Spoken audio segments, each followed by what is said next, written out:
여러분, 제가 오후 예배 드리는 사상 가장 많이 예배를 참석하신 것 같습니다. 은혜가 되시나요? 오늘 말씀을 함께 나눌 텐데 저에게 주어진 시간 별로 없습니다.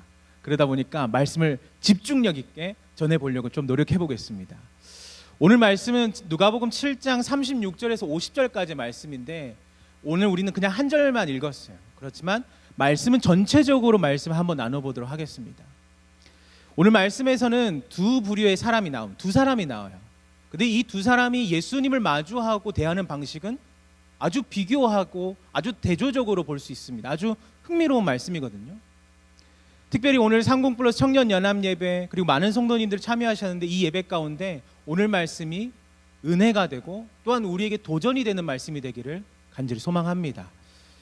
본문에서 그 당시에 예수님을 이제부터 꼬투리 잡고 어떻게 하면 잡을 수 있을까 열을 올리기 시작했던 무리 중에 한 무리였던 바리새인이 등장하면서 예수님을 그 자신의 집에 초청하고 식사를 제공하는 모습에서 말씀을 시작합니다.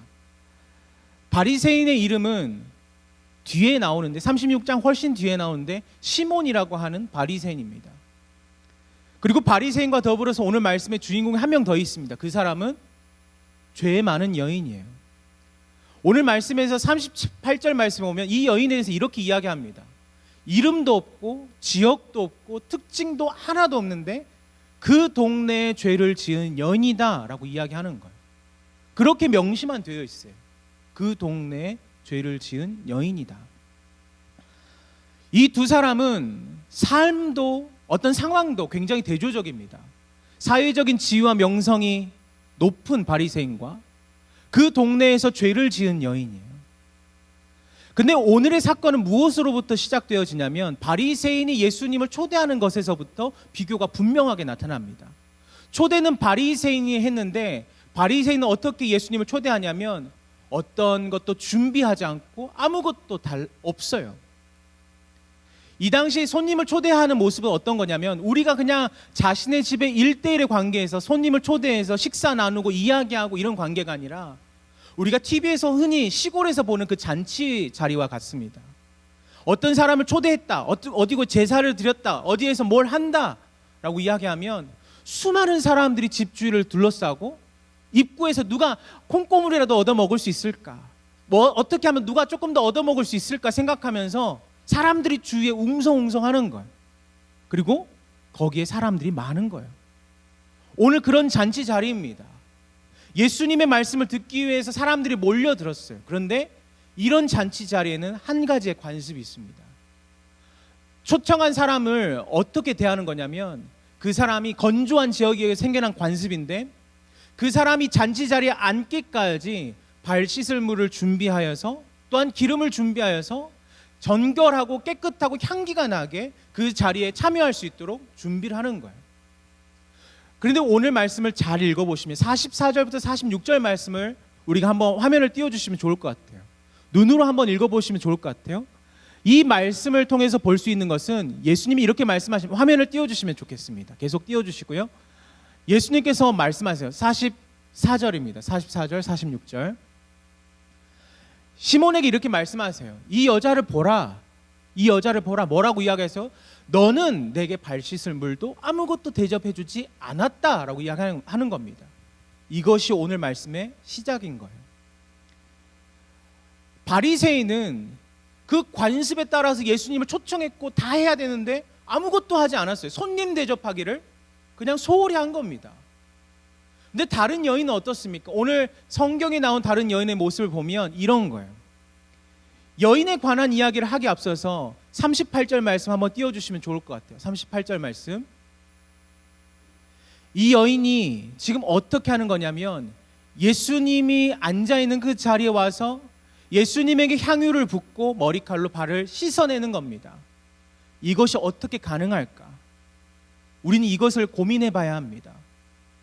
여인은 예수님을 처음 만났어요. 언제 만난 적도 없는지 우리는 알 수 없어요. 성경에 기록되어 있지 않거든요. 근데 여기에 우리에게 무엇이 필요하냐면 상상력이 필요해요. 생각해 보는 겁니다. 여인이 원래는 어떤 삶을 살았냐면 그 동네에 죄를 지은 여인이었다라고 이야기하잖아요. 성경에서 그렇게 기록되어 있는 사람은 어떤 사람입니까? 대부분 창녀를 이야기해요. 자신의 몸을 팔았던 여인을 이야기합니다. 근데 그 여인의 모습이 지금 어떤 모습이었을까를 한번 생각해 보십시오. 사람들 사이도 드나들 수 없고, 사람들과 소통할 수도 없고, 이야기 나눌 수도 없고, 아무것도 할 수가 없어요. 왜요? 그는 그 지역에서 배척받았거든요. 사람들과 어울릴 수가 없어요. 이유는 한 가지예요. 그 여인이 뭘 지었기 때문에? 무엇 때문이에요? 죄를 지었기 때문에. 이 당시는 죄를 지었다, 여인이 죄를 지었다 하면 무슨 생각을 하냐면, 이 죄가, 죄 지은 사람이 나에게 닿기만 하더라도 그 죄가 어떻게 돼요? 나에게 옮겨진다라고 생각했어요. 그래서 사람들은 피하고 멀리하고 결국에 이 여인은 사회에서 격리될 수밖에 없는 그런 존재가 되어버렸습니다. 그런 여인이 지금 어떻게 감히 갑자기 본 예수님이 이렇게 할 수 있었겠어요? 우리가 생각이 필요해요. 이 여인은 어떻게 하는 겁니까?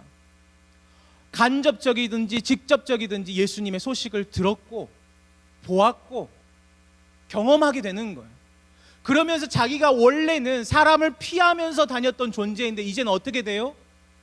사람들이 피해서 다니는 것이 아니라, 두려운 것이 아니라 오직 예수님, 저기 멀리 계신 예수님을 보면서 집중력 있게 예수님을 향해 걸어가는 거예요.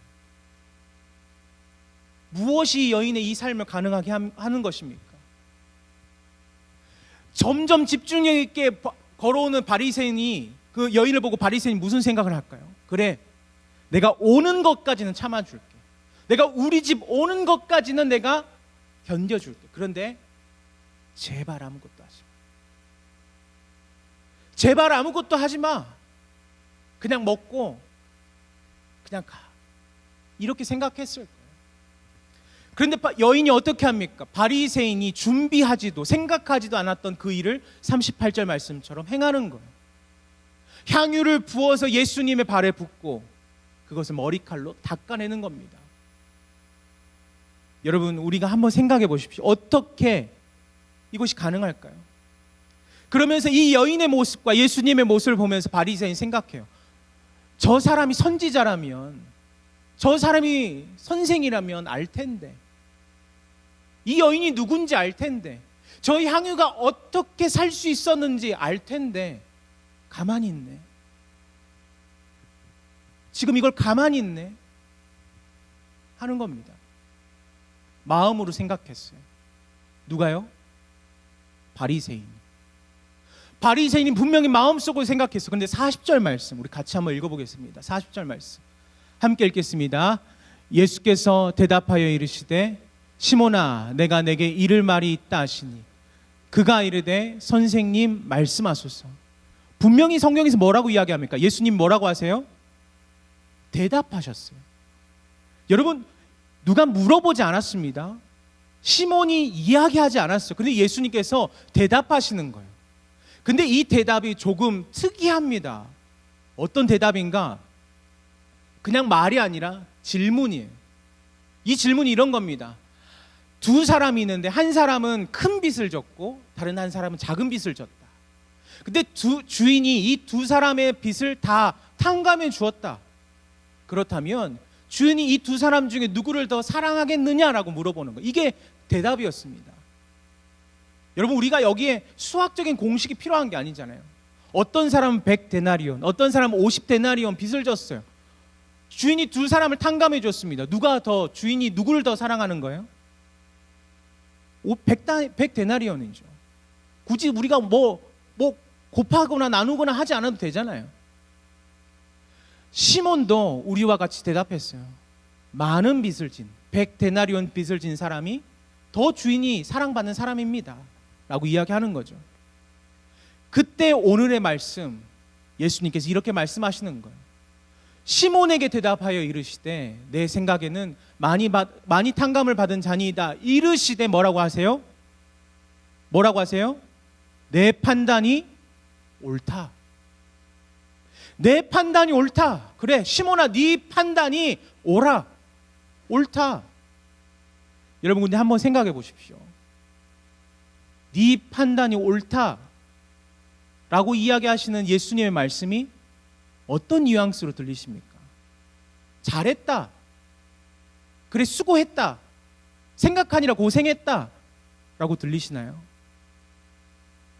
우리가 앞서 읽어봤습니다. 44절 46절 말씀을 보셔서 아세요. 예수님이 네 판단이 옳다 하시면서 이야기하시는 것은 너는 준비도 하지 않았고 뭐 하지도 않았다. 그러나 이 여인은 다르다는 거예요.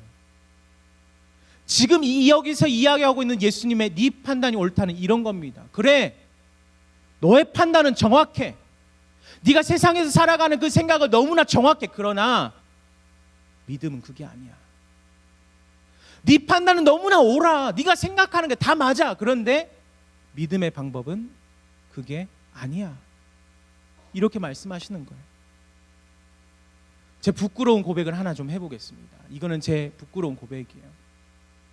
몇 주 전에 대광교회 목회자들끼리 세미나에 참석했습니다. 그 세미나의 제목은 설교가 쉽다였어요. 설교가 쉽다. 말 그대로 설교를 쉽게 할 수 있는 방법론에 관한 이야기를 세미나를 하는 거였어요.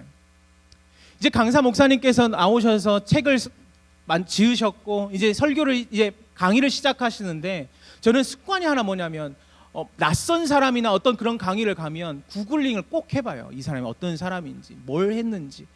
근데 딱 구글링해서 구글 검색을 했는데 한 가지만 나오더라고요. 기사 하나, 홍보성의 기사 하나.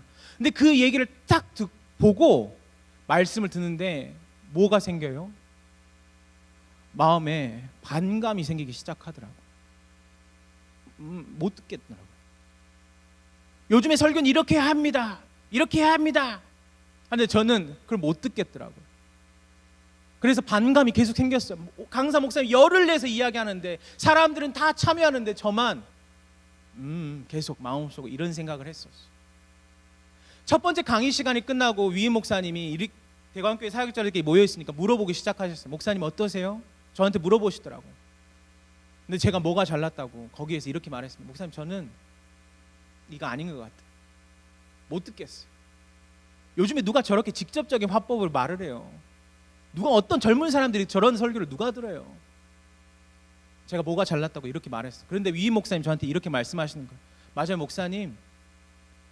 목사님은 목사님의 설교 스타일이 있으니까 그렇게 할 수 있는데 이 중에는 저 목사님의 강의가 필요한 사람이 있을 것 같아요. 이렇게 말씀하셨어요. 그런데 저는 사실 그 순간에는 그 말이 귀담아 듣지 않았어요. 그리고 그렇게 들리지 않았습니다. 그리고 몇 주의 시간이 지나고 오늘 말씀을 준비하는데 바리새인을 보면서 누가 생각나요? 바리새인이 누굽니까? 저예요. 저랑 똑같아요. 예배를 드리고 있는데 뭐 해요? 말씀을 듣고 있는데 뭐 해요? 판단하고 있는 거예요. 그런 나를 향해서 예수님 뭐라고 말씀하십니까? 네 판단이 옳다. 네 생각이 옳다.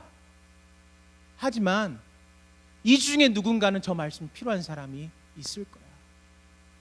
이 중에 누군가는 하나님의 말씀이 필요한 사람이 있을 거야.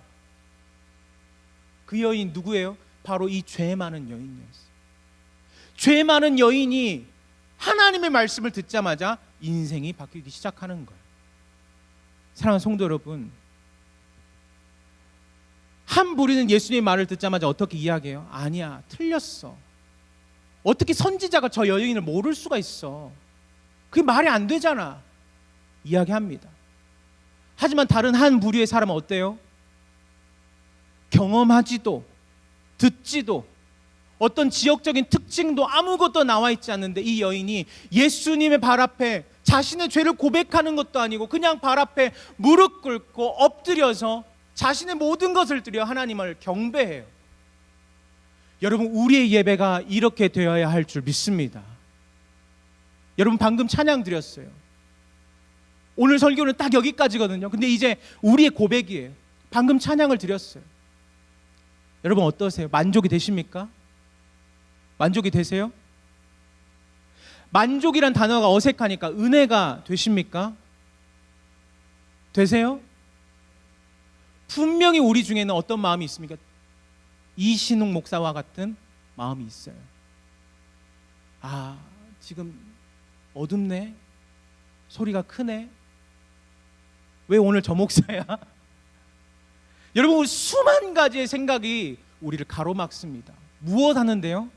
예배를 드리는데 우리를 방해하는 것들이 너무나 많이 있어요. 근데 우리가 여인의 모습을 집중해서 보셨으면 좋겠어요. 오직 예수님 한 분만을 보고 집중력 있게 어떻게 해요? 나아가는 거예요. 사람들이 보이지 않아요. 처음에는 예배 안 드린 사람, 나를 조롱하는 사람, 손가락질하는 사람, 그게 느껴졌는데 예수님의 은혜를 경험하자마자 어떻게 돼요? 내 시선이 오직 여호와께로 맞춰지는 거예요. 사랑하는 성도 여러분, 이것이 하나님이 우리에게 말씀하시는 은혜인 줄 믿습니다. 내 판단이 옳다, 내 생각이 맞다, 이게 칭찬이 아니라 우리에게는 어떻게 돼요? 부끄러운 우리의 모습이라는 거예요. 지금도 우리의 모습이 어떻습니까? 우리의 생각을 멈추시고 하나님의 마음을 품기 위해 끊임없이 믿음으로 나아가는 우리 모두가 되기를 간절히 소망합니다. 이 찬양 예배를 준비하기 위해 앞서서 한 1월 달부터 고민을 했던 것 같아요. 집사님들과 몇 분이 같이 모여가지고 했던 고민의 시작은 이거였어요. 어떻게라는 겁니다. 어떻게 하면 할 수 있을까? 어떻게 하면 낯선 찬양할 텐데 이 낯선 찬양이 우리 성도님들한테 어떻게 같이 찬양을 부를 수 있을까? 그런데 제가 저기 앉아가지고 오늘 찬양을 드리는데 고민했어요. 하나님의 예배를 드리는데 뭐가 필요가 없어요? 어떻게가 필요가 없어요. 이 여인의 모습처럼 내가 죄인이어도, 내가 부족하여도, 내가 연약하여도, 사람들의 시선이 나를 따갑게 쳐다보더라도 손 들고 예배할 수 있게 되기를 소망합니다. 사람들이 나를 주목한다 할지라도 전심으로 소리쳐 기도할 수 있게 되기를 소망합니다. 이곳이 어둡다 하더라도 하나님의 말씀을 주목해서 볼 수 있게 되기를 간절히 소망합니다. 그래서 이곳 가운데 하나님의 은혜가 가득할 수 있었으면 좋겠어요.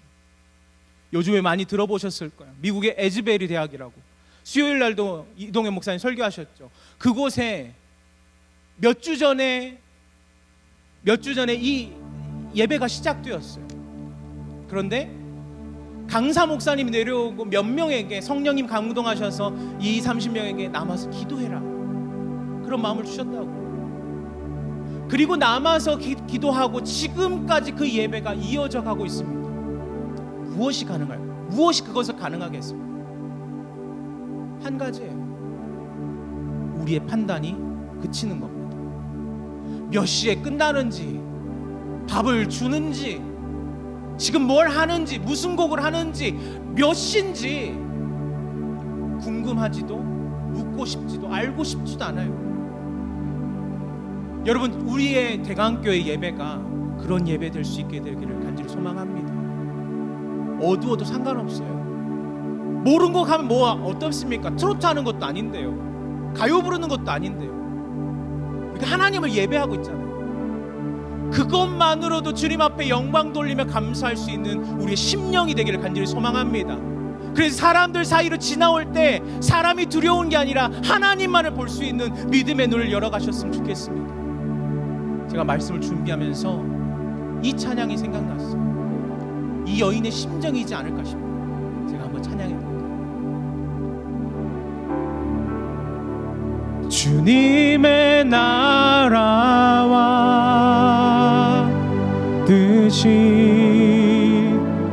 나의 삶 속에 임하시며 주님 알기를, 주만 보기를 소망해.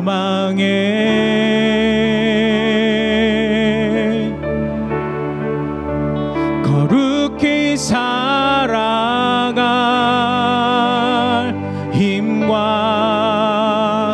두려움 없는 믿음 주실 나의 하나님, 완전한 사랑 찬양해. 아멘. 여러분, 이것이 여인의 고백입니다. 주님의 나라와 주님의 뜻이 어디에 임해요? 어떤 장소가 아니라 나에게 임하는 거예요. 나에게 임함으로 뭐가 불편함이 없어요? 두려움이 없어요. 이제 두려운 건 오직 한 분, 오직 여호와 한 분이신 줄 믿습니다. 주님 앞에 예배하지 않는 것이 진짜 두려운 거예요. 그리고 오직 우리의 삶을 주님께 맡기며 예배로 나아가는 삶이 바로 이 여인의 삶이었습니다. 이 시간 함께 찬양하고 기도할 건데, 여러분 이 시간 잠깐 눈을 감고 기도하셨으면 좋겠습니다. 여러분 우리가 이 시간 여인의 삶을 떠올려 보셨으면 좋겠어요. 주님의 나라와 주님의 뜻과 주님의 계획이 여인을 향해 펼쳐졌던 거예요. 어떤 삶을 고백한 여인입니까? 오직 여호와만을 예배하겠습니다. 오직 여호와만을 찬양하겠습니다. 오직 주님만을 경배합니다 라고 고백했던 그 여인에게 하나님이 손을 펼치시며 50절 말씀에 내 믿음이 너를 구원하였으니 평안히 가라 라고 말씀하십니다. 우리가 이 시간 잠깐 기도할 텐데, 하나님, 우리도 비록 죄인이지만 하나님 주님만을 바라보며 나아갑니다. 사람들의 시선, 어떤 예배의 환경, 우리의 시선을 가로막고 있는 것들을 주님 앞에 내려놓사오니 오직 우리의 믿음으로 주님을 고백하는 거룩한 예배 순간 되게 하여 주시옵소서. 이 시간 우리의 믿음을 놓고 이 시간 소리내어 우리 함께 기도하며 주님 앞에 나아가길 소망합니다. 함께 기도하겠습니다. 거룩하신 아버지 하나님 감사합니다. 우리 가운데 주님의 뜻을 나타내 주심을 감사합니다. 주여, 거룩하신 하나님의 그 이름이 우리 예배 가운데 나타나게 하여 주시옵소서.